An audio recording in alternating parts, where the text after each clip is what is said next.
पुष्कर सिंह धामी की अध्यक्षता में हुई कैबिनेट बैठक में कुल 30 बिंदुओं पर निर्णय लिया गया है। इस बैठक में राज्य सरकार की सोलर नीति में सीएम स्वरोजगार संशोधन नीति और राज्यपाल के अभिभाषण के साथ साथ गैरसैंण में पेश होने वाले बजट को भी मंजूरी मिल गई है। सूत्रों के मुताबिक राज्य सरकार इस बार सरप्लस बजट पेश कर सकती है। इस बार 79,000 करोड़ रुपए का बजट पेश किया जा सकता है। आज की कैबिनेट में राज्य आंदोलनकारियों को सरकारी नौकरियों में 10% आरक्षण दिए जाने का प्रस्ताव पास नहीं हो सका, जिसको लेकर कैबिनेट में नाराजगी भी व्यक्त की गई।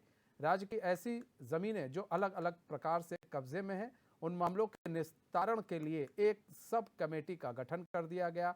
इस कमेटी की अध्यक्षता पुष्कर सिंह धामी करेंगे। तो 30 बिंदुओं पर आज सीएम धामी की कैबिनेट पर आज चर्चा हुई है।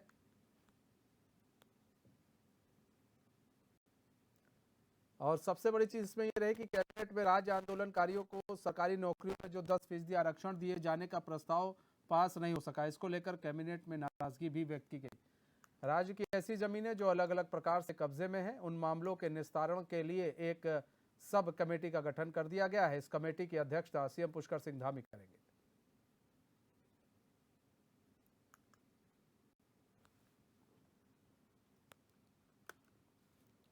हमारे साथ हमारे संवाददाता रोहित विक्रम सिंह लाइव जुड़ चुके हैं। रोहित, 30 बिंदुओं पर आज चर्चा हुई है सीएम धामी की कैबिनेट में।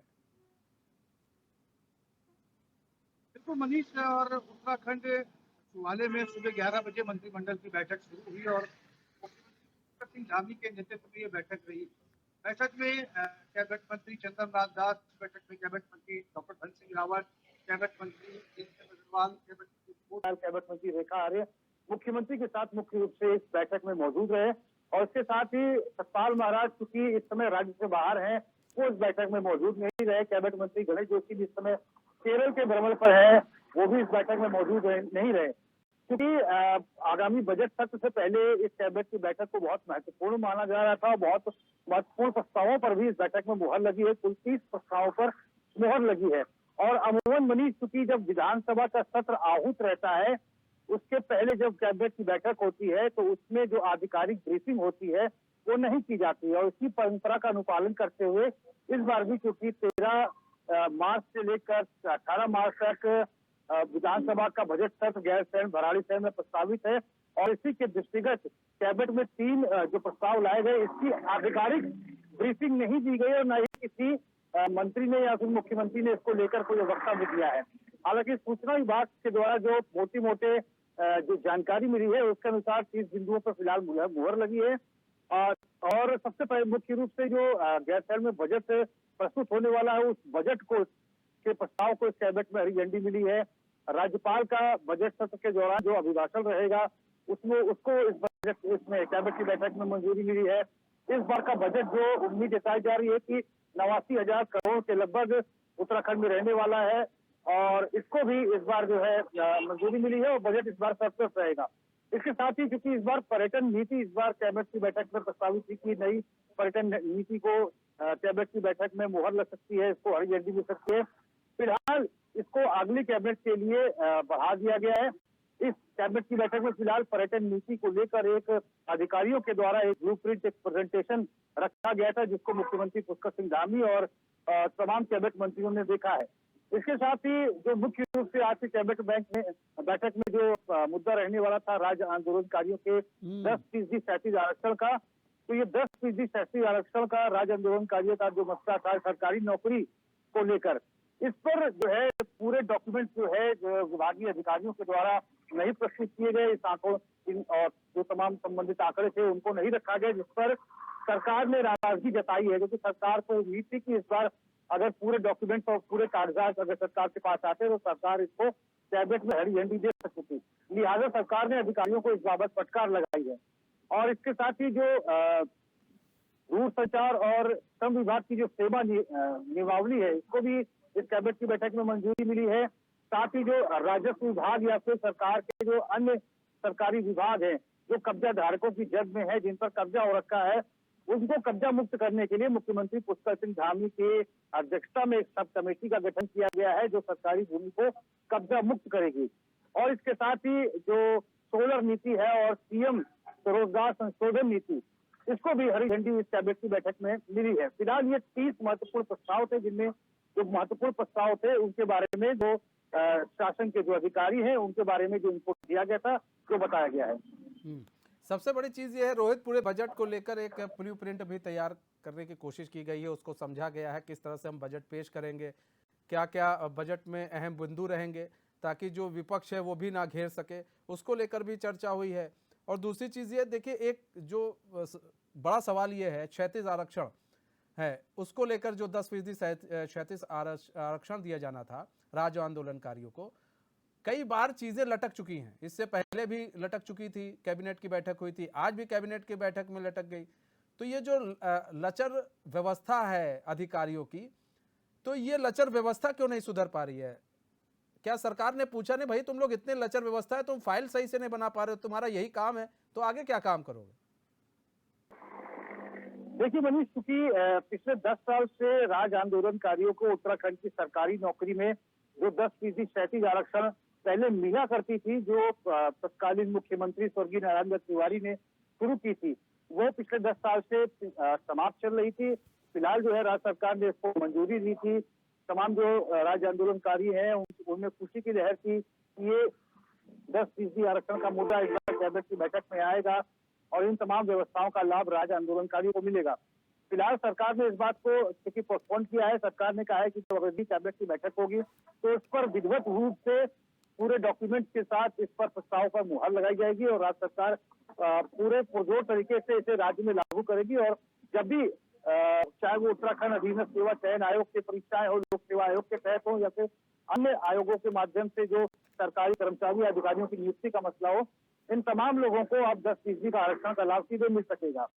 जहाँ तक इस बार के बजट सत्र की अगर बात करें मनीष, तो राज्य सरकार का साफ तौर पर कहना है, मुख्यमंत्री का साफ तौर पर कहना है कि सरकार चाहती है कि इस बार का बजट जो है समावेशी हो, सर्वसमावेशी हो, बेरोजगारों के हित में हो, महंगाई के खिलाफ हो, सीमांत क्षेत्रों में जो दूर दराज के क्षेत्रों में जो लोग निवास करते हैं उनके फेवर में हो और एक तरह से राज्य हित में हो। क्योंकि मुख्यमंत्री ने इससे पहले भी कहा है कि जो भारत सरकार का बजट प्रस्तुत हुआ है, जिसमें SC/ST वर्ग और आदिवासी वर्ग और तमाम दबे कुचले वर्गों को यहाँ पर राहत देने का प्रयास जो है भारत सरकार ने अपने बजट के तहत किया है, उसी के अनुरूप ही राज्य सरकार भी अपना बजट प्रस्तुत करेगी ताकि सभी लोगों को इस बजट में समाहित किया जा सके। और जहाँ तक पलायन का मुद्दा हो या फिर खेतीहर किसानों का मुद्दा हो, इन तमाम मुद्दों को इस बजट सत्र में समाहित करने का राज्य सरकार का प्रयास है, जिसका मोटा मोटा जो ब्लू प्रिंट है आज की कैबिनेट बैठक में खींचा जा चुका है। रोहित, 79,000 करोड़ का बजट पेश किया जा सकता है, ऐसे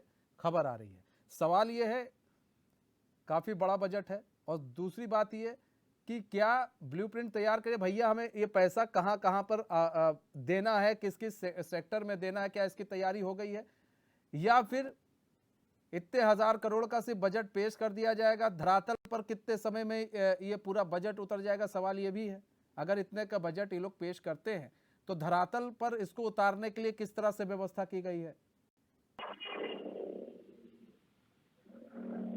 देखिए मनीष, तो मुख्यमंत्री साफ तौर पर कहते हैं, जब इस बाबत मुख्यमंत्री से जब भी कोई प्रश्न पूछा जाता है बजट को लेकर, महंगाई को लेकर, पलायन को लेकर, राज्य सरकार के ब्लूप्रिंट को लेकर, तो मुख्यमंत्री का साफ तौर पर यही कहना है कि जिस तरह से भारत सरकार काम कर रही है और जिस तरह से प्रधानमंत्री मोदी के नेतृत्व में उत्तराखंड की सरकार को मार्गदर्शन प्राप्त हो रहा है, और इसके तहत मुख्यमंत्री ने 4 स्लोगन के तहत तमाम लोगों को काम करने के लिए कहा है।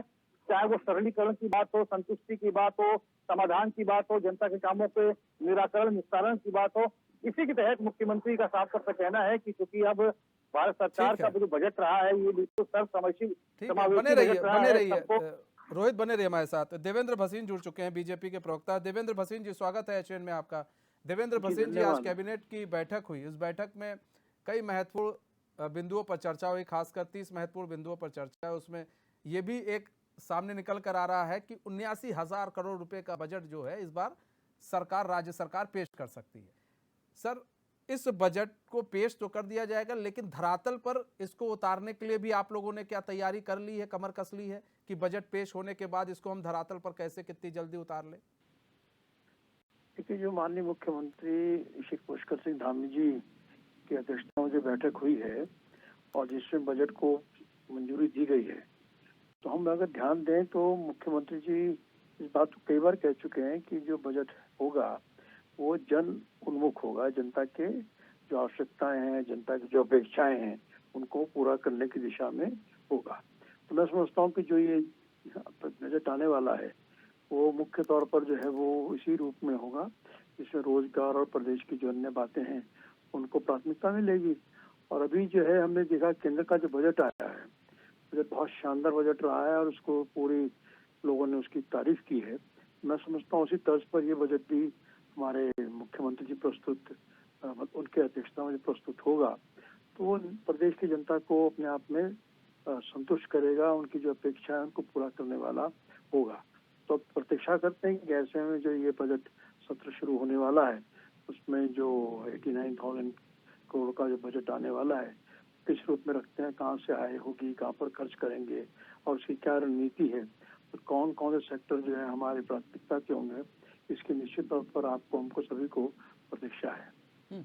अच्छा, 37 आरक्षण की बात चल रही है। जो राज्य आंदोलनकारी हैं 10% उनको 36 आरक्षण देने की बात 10 सालों से चल रही है। 10 साल पहले बंद हो गया था, न्यायधर तिवारी के समय में दिया जाता था। लेकिन अब सवाल ये है देवेंद्र भसीन जी कि कैबिनेट बैठक में इस पर मुहर लगनी थी, आज भी लगनी थी, इससे पहले भी कैबिनेट बैठक हुई थी उसमें मुहर लगनी थी, लेकिन जो अधिकारियों का हिला हवाली वाला रवैया है उस रवैये के वजह से इसका एक ब्लूप्रिंट नहीं तैयार हो पा रहा, इसका एक खाका नहीं तैयार हो पा रहा। इसको लेकर कैबिनेट में नाराज भी दिखे, कैबिनेट के वहां के मंत्री भी नाराज थे, मुख्यमंत्री भी नाराज दिखे इस दौरान।